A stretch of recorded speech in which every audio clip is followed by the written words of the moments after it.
Blended Podcasts. Brought to you by Blended Audio.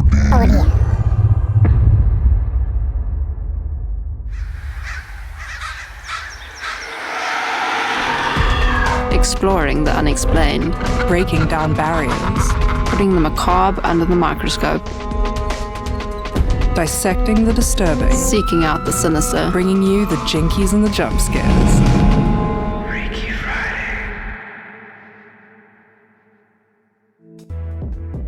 Hey guys, welcome to episode 5 of Freaky Fridays, and today we are talking about pets and the paranormal, which is an awesome topic for us to discuss because another bonding point of ours is our love of animals. So we're taking two things that we're obsessed with, paranormal and pets, and we're putting them together. Oh, it's a great crossover, though a sad one in some aspects. Yeah, I mean, if you're looking at it from the way we are, you know, one really sad part about having pets is that they don't stay with us forever. They do eventually move on. So we're trying to tackle the topic of whether you can be visited by your pets after they pass away.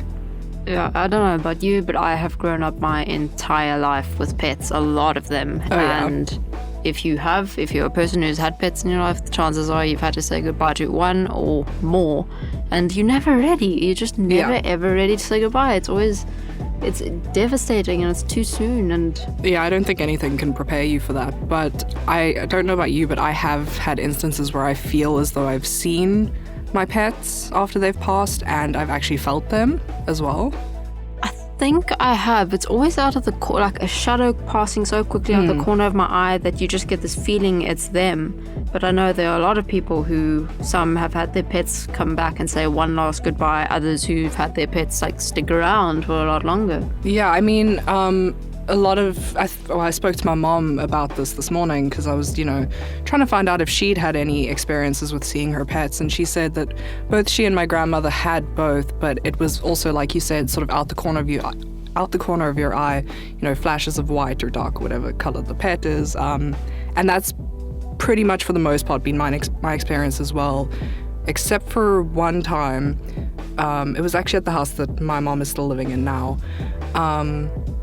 I was lying in bed, sort of, dozing off, and I saw my cat at the end of my bed, and I was like, oh, cute, my pet has come to love me and show me that she cares. And I reached my hand out to bring her in, and there was nothing there. But I could distinctly, obviously it was dark, but I could distinctly see a shape at the end of my bed. Did you have another cat at the time, or? I did have well, that's the thing. I thought it was one of my other cats.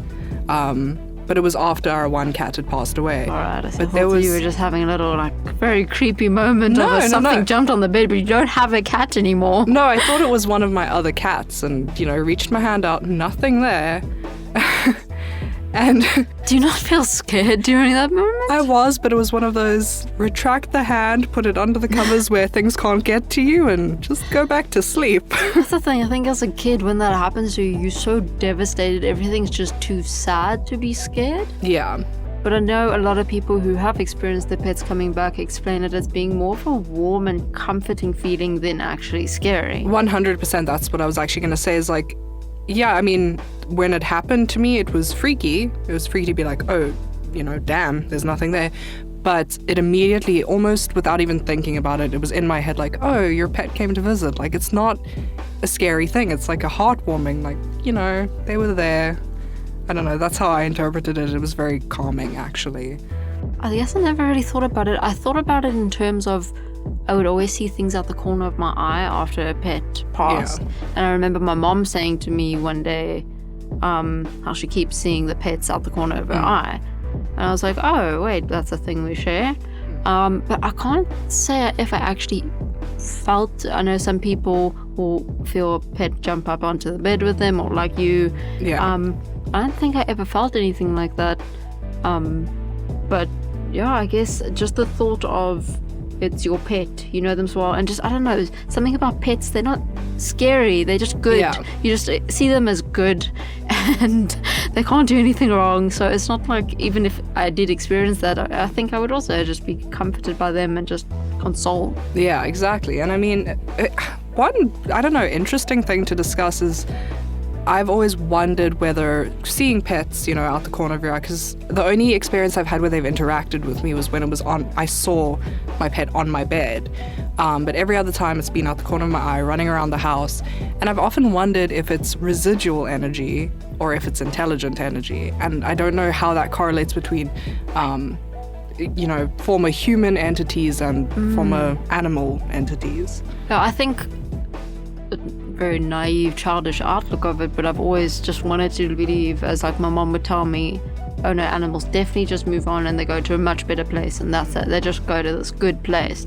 So when I was young, I didn't really think about them coming back, because it was just like, it's an animal, they can do no wrong, they've gone to a good place. So yeah, I think I still find the thought of them hanging around almost sad.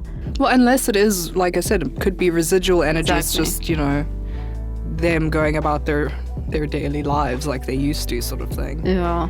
Either way, it's very comforting to me, because like I said, I love animals in general, and, you know, the thought of them even coming back just to say hi Exactly. or just to hang around is really comforting, and I kind of like that about animal entities. Yeah, I don't really think I've ever heard of anybody experiencing anything bad about an animal. Yeah, no, I mean, you obviously get those, we'll delve deeper into it when we do sleep paralysis, but I have heard stories of people seeing like big black dogs with red eyes and I've stuff heard like of that. I've heard of the demonic black dog thing, actually. I really have. So I think that's when it can get freaky, but that's not so much a pet, that's more just an animal in general. I actually have a really great story that I didn't intend to share during this episode, but I was just reminded of it now. Speaking of animal entities, a friend and I were at staying in a little town just outside of East London with my mom, obviously. We were probably about 16, 17. And it's like a little guest farm sort of thing, so it's very quiet, there's not much to do. And there's like a little rec room sort of thing with a ping pong table.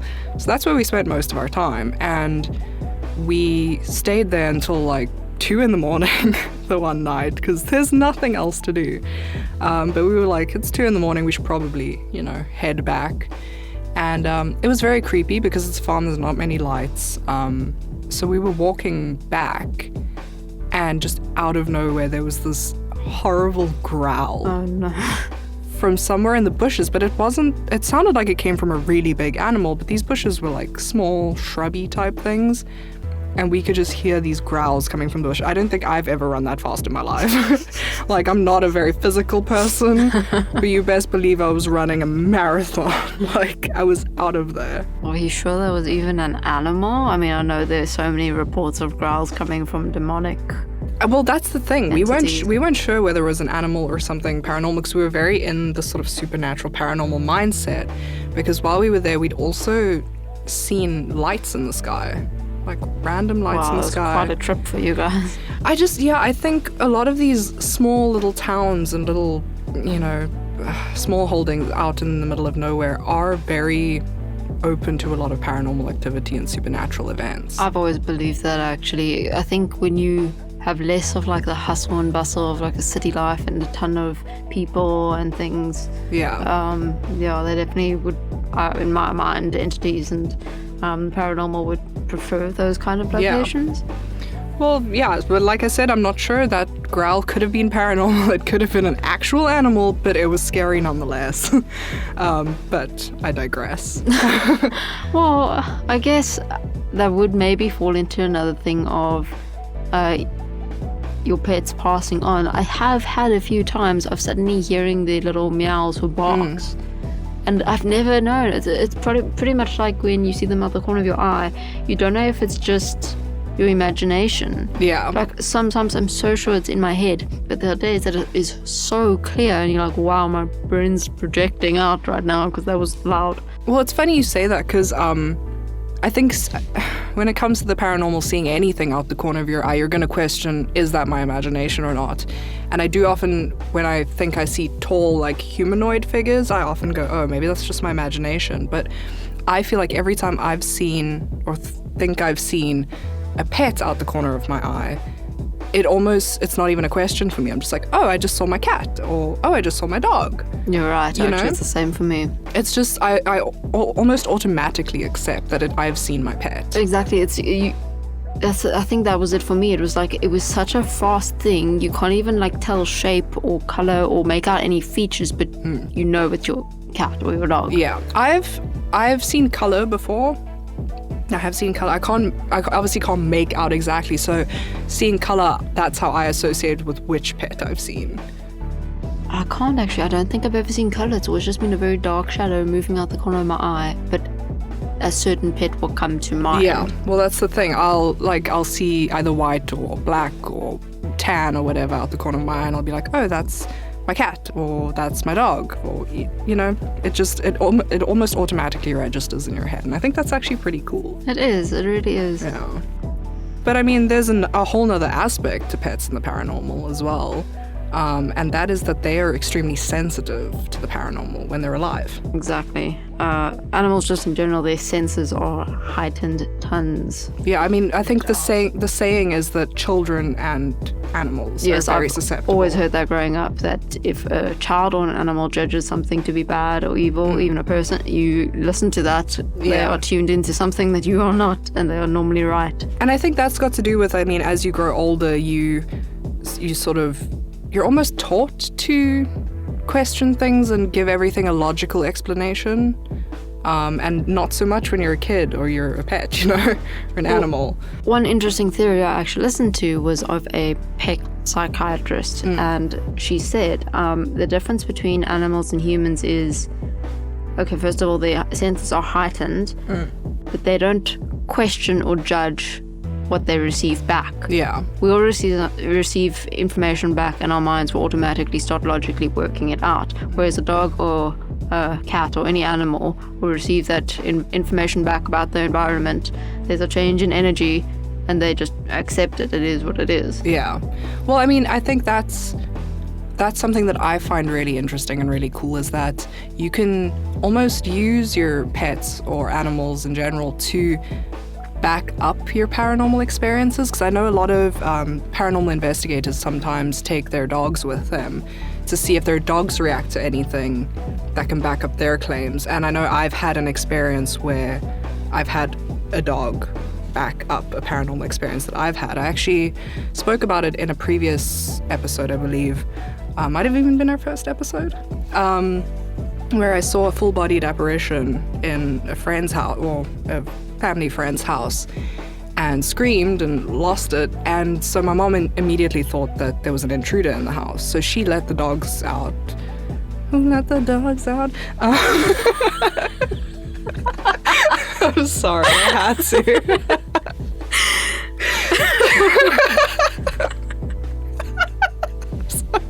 That was so random. It was in my head, it had to come out. Anyway, so my mom let the dogs out. And they had two little Maltese dogs and a sort of big mixed breed dog. And I think the Maltese just went wherever they were on their own mission. But the bigger dog went directly to where I'd seen the apparition, stood in front of the place where the apparition had been, and started growling, hackles raised. And obviously the lights were still off in that section of the house, but she was just staring straight ahead, growling. And after all the commotion, I went and sat. They had an upstairs lounge as well.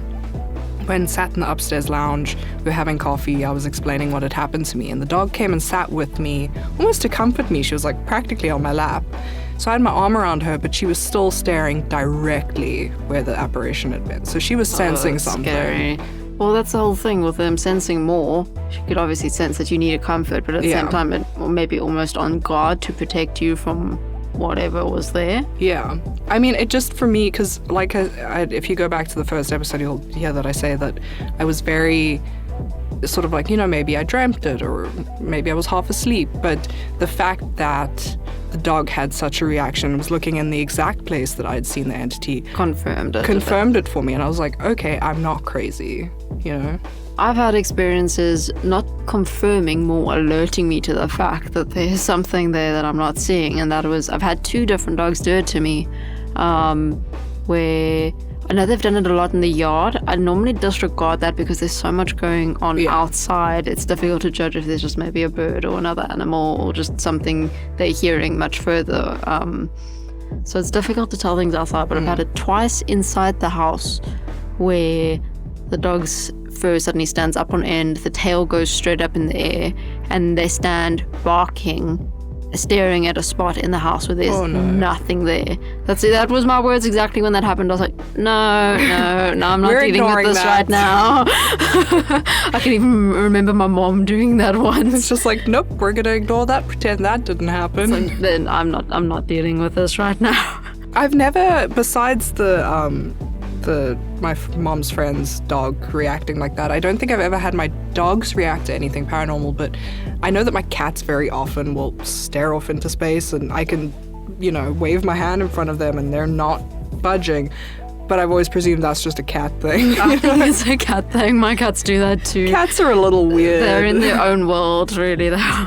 So I don't know how paranormal that is, but I know my cats like to stare off a lot. I can remember the story about a woman, I think her name was Dell Johnson, and she had 6 dogs, or it was 7 dogs and 6 cats. That's the dream right there. And she passed, leaving behind her whole little pet family. And there were so many witnesses afterwards who would say they would get to, they were convinced that she was still coming to visit all of her pets because every day it would get to a certain time in the day and all the animals would gather around a certain spot in the house and the cats would start arcing their backs and rubbing up against things and the dogs would flip over onto their backs for belly rubs.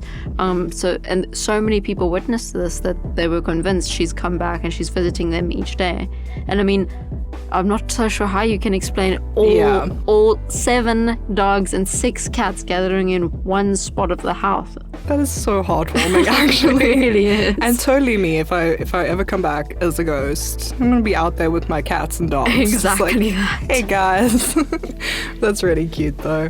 But speaking of owners passing away and stuff like that, it reminded me of some things I came across when I was researching is that pets are also very susceptible to knowing when natural disasters or deaths are going to happen. Definitely are. I had a dog who was so tuned into the weather.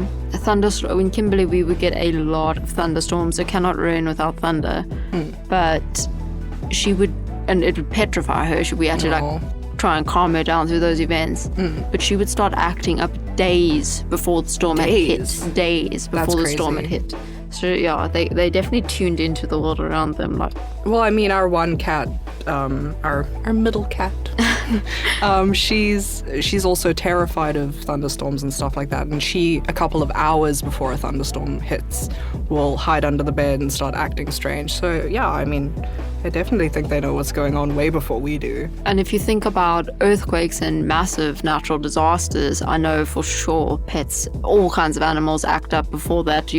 People will see birds and weasels and rats all days before it happens, suddenly leaving the area, getting out of there. Yeah. That's why I've always if I'm going to judge anything about it, I always watch my pets. If they give a sign that something's if they act weird, then I start getting very nervous. There's a storm coming. The cats are acting weird.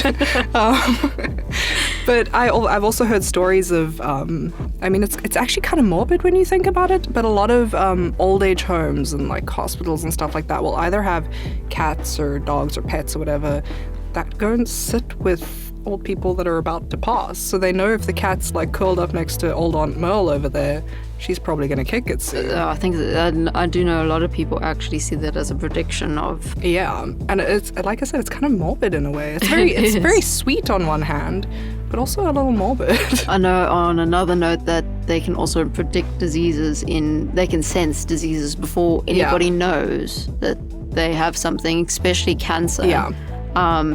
They will pick it up in a person, and they've been incidents where they act weird around the person or start hanging around them a lot. So yeah, it's a bit, like you said, it's a bit morbid. Yeah, well, I'm actually glad you brought that up because it just reminded me. My grandmother had cancer in her knee, well, in her bones, in her knee, and they had a cat who was the sweetest thing. Loved me, hated my grandmother, hated her, loved everyone else, hated my grandmother. But when my gran got her diagnosis and we found out that it was in the knee, the cat suddenly started sitting with her and would always sit on the knee.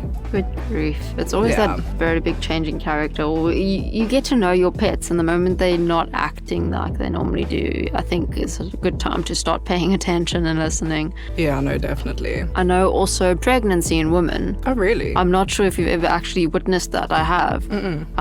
Both dogs and cats will suddenly pick up that a woman is pregnant and will sit and stay by her side. And in so many, I've seen it so many times on videos where if even the other half of the husband or boyfriend, whatever, will try and reach out to the belly, and they get aggressive and they bite, or cats will, I think, slap the hand away, and they won't let anything touch the woman's stomach. That makes me so I mean, it's a shame, poor husband, like he's not there to cause any harm, but that's so cute and protective. I find that very cute. They like something in them changes and they're there to protect that little baby. Well, I mean, speaking of, I know that when my aunt was born, because she's 4 years older than my mom, so when she was born, she's obviously the first kid, and at the time my grandparents had a boxer. I think his name was Duke.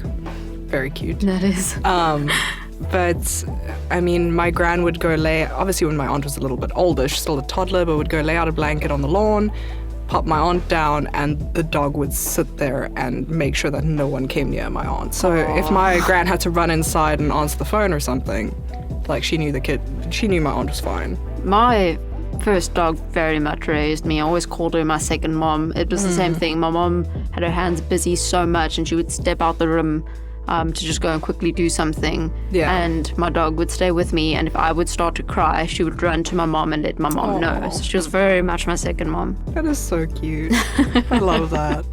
I never had a super protective dog, but I think it's because we've always had smaller dogs. But I mean, though, speaking of our dog at the moment, Onyx, she's a little Boston Terrier. Love her.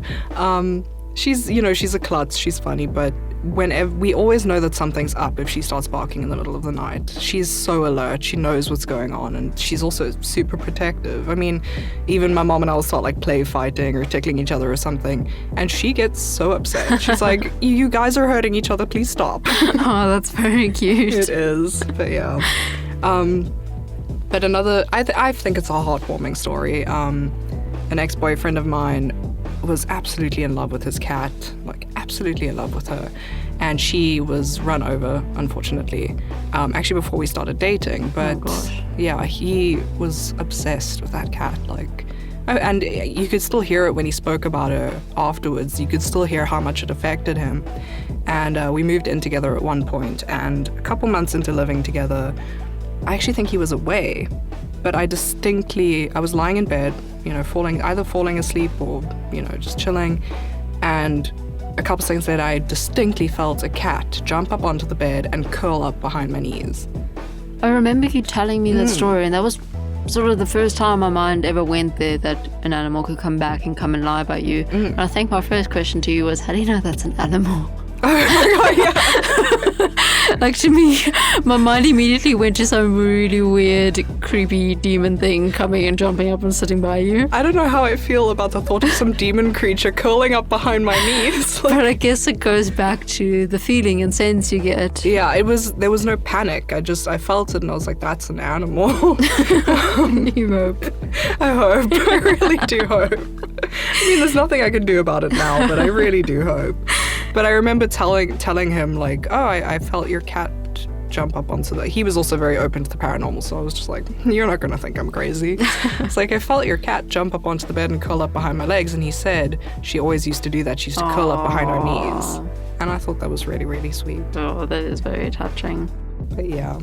I know, just going back to pets sensing things that aren't there, I'm not sure if any of you out there have ever had that, but some of the things you can look forward, like just as signs, is their hair raising, watching them following something that's not there. They might, I've heard of pets running in circles, sort of backwards, backing away from something. Whining and hiding. I think it all just depends on your pet's personality, what you know of them. Yeah. And then them suddenly acting against that. Yeah. You have to be very aware of how your pets normally behave, and you'll know what's not in their nature. And I think you can sort of go from there whether you're experiencing something paranormal with your pet. Like you said, they bring pets along on an investigation, so definitely have a little Scooby-Doo around with you.